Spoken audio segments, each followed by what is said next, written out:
Okay, thanks a lot. I'm going to be talking about the work we've done this year. The project is actually 8 years old, and but I want to highlight what we did this year because each year we do different things that come out pretty well. The history of this project it was started by me in June 2018, and the first cave was Black Cave in Lincoln National Forest. I was asked by Aaron Stockton to do a repair, and I didn't know how to do the epoxy, so I talked to the late Jim Worker and Val Hildreth Worker for to get the chemical pump compounds and the epoxies that we would use, and from there on we didn't look back. So this year we worked in these caves here. So it was kind of a abrupt or shortened year. We only had 6 months to work with. I had a hip replacement in April, which delayed me a few months. And then, of course, the government shutdown, which cut out the last few trips of this year, too. So, in addition to a neck injury that I had in Australia. So, anyway, we'll talk about the stuff we did do. Okay, so in Caverns of Sonora, we did formations repair have been 16, and the volunteer hours this year is 185.2 and 3 trips and 17 participants. So this is a match that was made by some folks that were on that trip in January.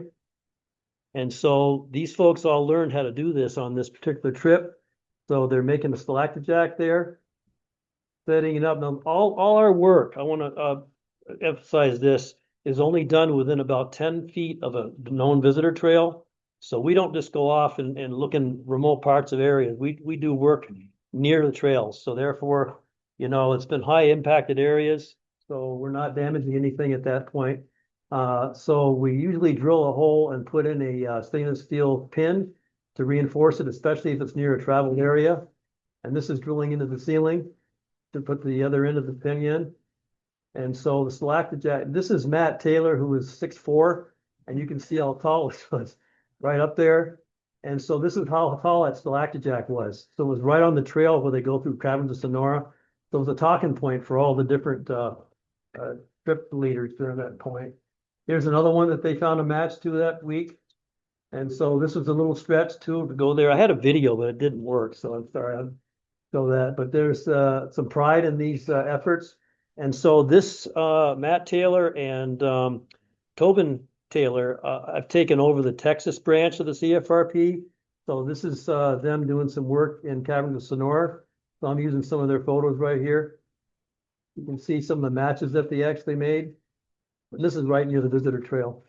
So this is some work that they did on a separate project trip. And so I'm just using some of their photos here so you can see what the conditions are like. And so this was actually going to be a video right here. So anyway, I'm just going to highlight these about 10 pictures per cave. So Carlsbad Caverns and Lower Cave, Cave and Music Room. Okay, you can see the different figures right there. But I was asked by the rangers in the park to go to show them how to do a repair in Lower Cave that they'd found a match to. So that is actually all the standing near where they had matched. This is on, of course, the visitor trail right there. This was a paperweight used to hold down a flagging for the trail until they figured out where it actually went. So this is the size of it in comparison, and they were pretty proud that they found the match. Here's the ceiling where it went into. So they wanted to learn how to drill and put a stainless steel pin in. So here we go. They learned how to do it that day. And of course, this is a little, tricky to do, but of course, safety glasses and masks are necessary for this stuff. Putting on the epoxy. And then at the end, they had to camouflage the joint. So we use a mud paste to do that. And so that's the stalactijack that was set up. And so that's the team of rangers right there that really proud of what they did. And so they came back later on and took the stalactijack down. I wasn't part of that. So then we went in the music room. They learned how to use the Dremel heater to accelerate the curing of the Super T epoxy the adhesive that we use. And so here's a device that I had created to put formations in when they're curing, keep them upright. So we call it the Speleological stand, Speleological rack. And I encouraged innovation in this project, and I always have. And so I let the Aggies Grotto members, they wanted to come up with a small means of holding something small. like that. So he disassembled one of the other Speleo racks and made this what he named the Speleo suspender. So again, I encourage innovation. So this is stuff that they can be proud to do. So this is in the music room area. Music room in Carlsbad Cavern is named because you may want to go online and look up a Mysteries Underground video that shows a ranger actually tapping on these formations to make musical notes. Hence, they all broke. So it shows them actually breaking one on Mysteries Underground. I think it's the first one. It shows it breaking. And he kept going, keep on wrapping on more of them.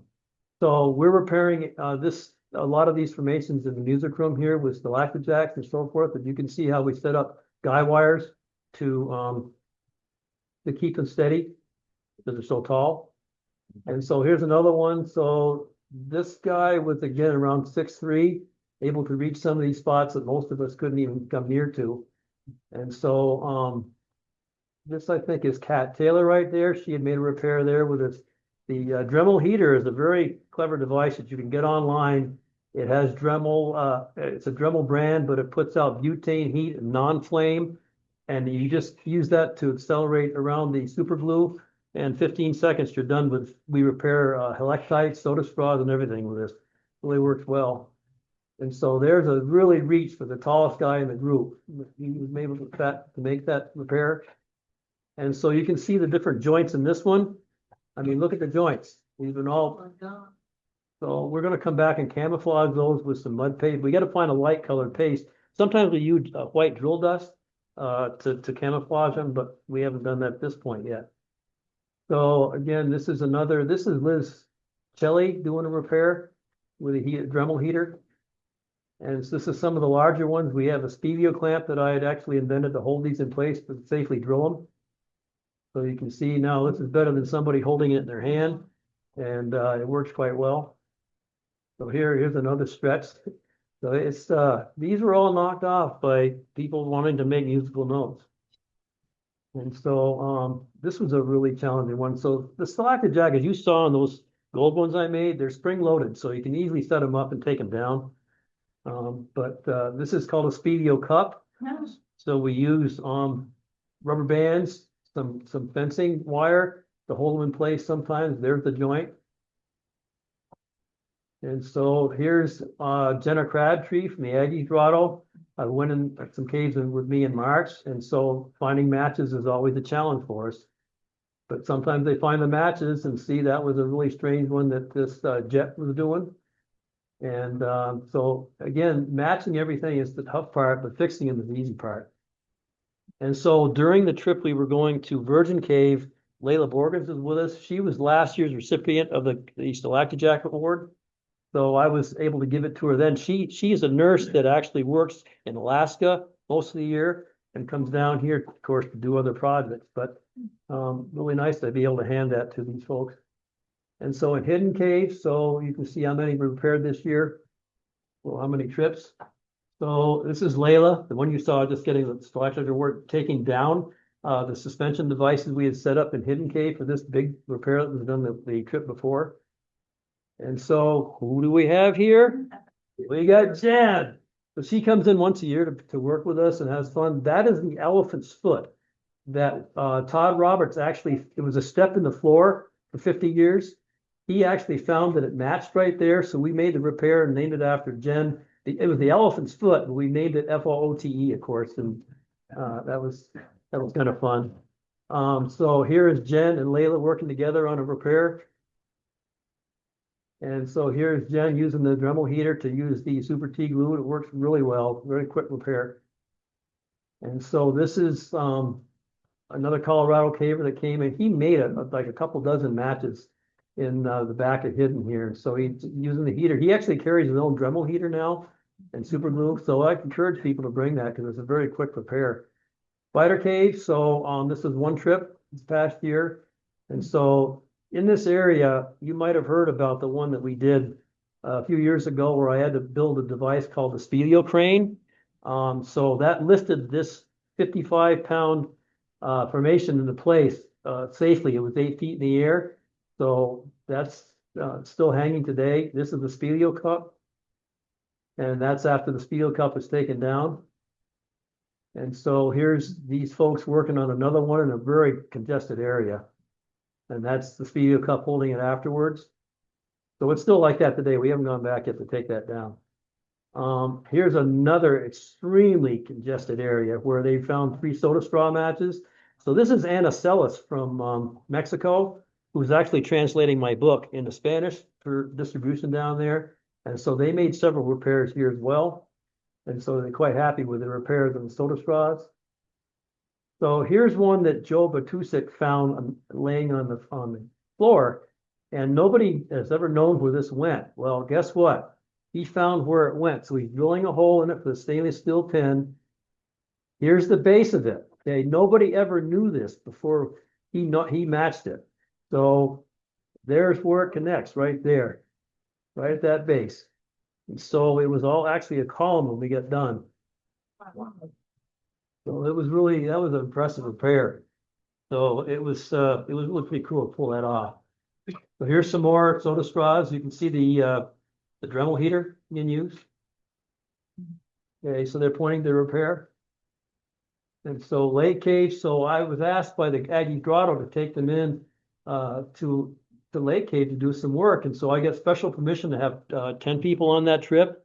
Well, miscommunication, we ended up 12 at the trailhead. So because the cave is large enough, I wasn't concerned, and I told the park afterwards. But this is a picture of all of us in front of the lake, which is really kind of cool. So here's the work area. These were all destroyed by somebody vandalizing it, probably back in the 20s or 30s. So we've since matched about a dozen of these since, and that's what they're working on. The pieces are all over the ground right there. So here's stalactite jacks that were being taken down on this trip. So those repairs all held. So it's like putting puzzle pieces together. And then we find the next piece, and then we find the next piece. So there's another match right there. You can see the joint. And so these are the ones they lay them out to figure out where they might be able to go. Here's using the Dremel heater, the helio cup, and drilling a stainless steel pinhole. Very happy with the stainless steel pin in there. So they're really proud of what they did, and they should be. So here's another one. This I can't remember his name, found this one. And then he set up this clever device horizontally to hold it in place. So I don't know what we ended up naming that, but it's pretty cool. There's another one holding another section. You can see the joint right there. But you see the destruction. All these were just beautiful drapery. They were just shattered. And so here's the repair done by another Aggie member. And this was Jet with another one he found and repaired up there in the alcove. And here's the work area. Of course, that's me taking notes right there, but you can see, we were pretty busy that day. That's the trip on back down. So if anybody's been to Lake Cave before, it is a long, long way from the trailhead. So it's fun though, but it's just, you got to do it between November and April or March. And it's sometimes can be snow. Virgin Cave, so here's the hours and the amount of people. And so these are repairs done just this past, I think it was May or June. And so we were working also on this crust that somebody stepped on and broken before. So Hunter Klein started finding matches to these, but we started working on them later. So that's how we put them together. So it's just eventually, we rebuild everything when we find all the pieces. So this is an Aggie's Grotto member who found this match that I've been looking for 8 years. Okay, I could not find, it was a big piece. He ended up finding a piece. Here it was. This was a stalagmite that was fell down, and the stalagmite grew up from that point. I never knew that piece existed. He found it. There's the other piece that goes with it. So this is that's the completed repair right there with the guy wires. That's the way it is today. We haven't gone back yet, but I've been looking for that for so long, and that takes a new set of eyes, So here's another one that they matched that day. So they were working on that. They're setting up where they were putting it in place. There's a stalactite jack too. So another successful one. So afterwards, I took them to Sitting Bull Falls. They'd never been there before. So that's the first time I'd swim in that for quite a while. And guess what they found? They found leeches in that pool. Ooh. Ooh. So anyway, we dealt with that and left. But that's us kind of having some fun after the trip. So Fort Stanton, here's some of the numbers for that. So many things have been done in Fort Stanton in the lake room. Hundreds of broken formations have been trampled on for hundreds of years probably. So we were doing these repairs. Here's Travis right there. He's doing some work there this year. And so here's Cat Taylor finding pool finger matches. Well, these were all smashed deliberately by somebody with a sledgehammer. And we're finding matches there. Here's Travis drilling into a piece that he had matched. So it was a flake coming off the wall. So they put the stalactites up on them to hold them in place. Here's some mammillaries, I guess you'd call them that they had found pieces too. And here's some more crust being done between, I think, Kayla and Layla were working on these this time. And so using the Dremel heater to attach them with a super glue. And this, you can see all these different repair work that we've done. All was put together in this trip. And so here is Bridget doing a repair in, I guess, the Pagoda Passage. And so in the on the way past the Sugar Bowl room in Helictite Hall, we were looking for some matches, and one of them said, you know, there's an eggshell here. And so I went over, I said, that's got to be a hydromagnetite balloon, because a broken formation was laying over it, so you couldn't see it. So I think, and that the scientists in the room can tell me I'm wrong, but I think that is a hydromagnetite balloon. And so we looked up the pictures and stuff, and sure enough, that's what it matches. So that's it up close. And so I'd only seen a couple in my life of caving almost 60 years. I thought that was pretty cool. So we've taped it all off. This, guess what this is? Carbide. Okay, so going through Platter Hall Passage, we went over there because we were looking for some more broken formations to fix, and we smelled it. And somebody dumped it there. So Corinne's going to go back this coming year and try to clean all that up. But somebody did, it was kind of hidden down in a little hollow. Somebody did a carbide dump. So pretty sadness, huh? You could still smell it. Oh, yeah. You get down, you can put your nose down to it. I'm an old carbide caber. I could tell right away. So It's fairly recent. no, that had to have been there a long time. Yeah. So anyway, on the way in through Hellhole, which how many times do you go looking for broken formations? We stopped for a rest, and these new folks found matches, including Kate. Is Kayla still here? Yes, yes. So take a look. So this guy, I can't remember his name. You? Oh, Sway, yes. He made a repair while we're just sitting there having a rest, and this is in Hellhole. And so here's Kayla right there, and what was his name again? Like I was Sway. We're working on that and did that repair. And so Kat, she says, oh, I'm going to clean off some formations while we're sitting here. So she went to town, cleaned them off with a spray bottle and water and a brush. So that was kind of fun. And then a new idea was to keep the PVC from touching the rocks, is to put a nitrile glove over the end of it. So there we go. There's a new innovation, new idea. So we're doing that. You can see it right there. So that's going to keep that protected. So we'll do that from now on. Here's them repairing a really very delicate soda straw with this little pendulum on the end. There it is. And that's how quickly it gets fixed with the super glue in the heater. And so Cottonwood, okay, there's the numbers for Cottonwood. And so here is, oh, I can't think of his name. Anyway, he's pulling down the stalactite there. Here's a Speleo rack set up. You can see the modified stalactite with a Speleo clamp holding it in place. So these repairs were done. There's a camouflage being done by Kat when Layla had done a repair a while back. There's a joint, and this is actually stalactite. It's not touching the ground. And it has a stainless steel pin in it, but you can see afterwards, you can't tell what the joint was. So, and then of course, they're learning how to drill holes with stainless steel pins. And there's the Speleo splints that we use to keep the joints tight with their curing. And so this was another repair, a piece of fin right there was being, whoops. So this is Aggie's Grotto folks working on that one. And that's a horizontal stalactite with a spring holding it in place. And so this is another delicate area being worked on in there. So I'll just advance through these. So this was done, and 5 minutes later, there was a drip at the end. Again, look at that previous one. That's him using it right there, fixing it. And there's a drip. That just shows you how cool it is to see nature's coming back, you know. Mike, you got 2 minutes. Okay, so here we go. This is drilling in the ceiling for this one. I'll go through these pretty quick. There's Stalactijack holding it up. And then workshop that I taught, and I do teach a class every year in the convention. And so these are some of the cement ones that I made up for them to do repairs on. Since we couldn't go to a cave for a field trip, there was no formations left in back east. So this is them all learning how to do repairs. So they learn how to drill with using wooden blocks. Putting the cement ones, I make these out of concrete and break them and then they fix them. So, okay, back to that. So today, here's the numbers we have for the project for 8 years. So you got 1,475 repairs.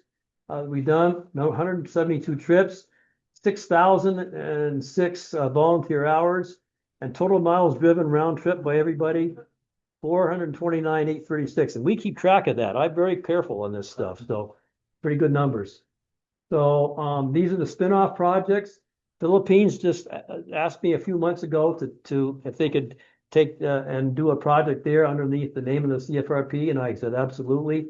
Mexico, Texas, and Colorado, and references. So I've done 2 webinars for the NSS. If you want to look at them, go on the YouTube channel for the NSS, and you can see these 2 webinars that we did. And so there's my book. The 3rd edition's out there at the NSS bookstore.